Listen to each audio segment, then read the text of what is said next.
Мен Қалиев Ердәулет Қуандықұлы қазіргі таңда Шарал ауылдық округі әкімшілік аппаратында жетекші маман болып жұмыс атқарамын.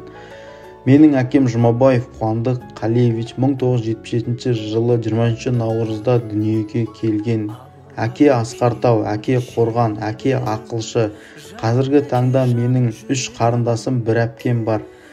Әпкем Алматы қаласында фармацевтика мамандығы бойынша жұмыс атқарады. 3 қарындасым Шарал орта мектебінде білім алып жатыр. Әкеміздің осы күнге дейін бізді тәлім-тәрбие беріп оқытып осы күнге жеткізгеніне мың алғысымды айтқым келеді. Сонымен қатар әкем анамның да көңіліне қаяу түсірген емес. Бәрімізді күлдіріп, бәрімізді қуантып жүреді. Әкеме мың алғысымды айтқым келеді. Әкем сонымен қатар жеке шаруа қожалық басшысы болып жұмыс атқарады. Бос уақытында өлең айтқанды да жақсы көреді. Менің әкем жақсы адам. Апарағы жайған бәйтерек, тереңге тартқан тамыры,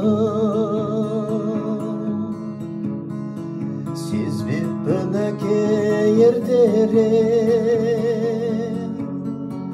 жаныңның ыстығы жалынның,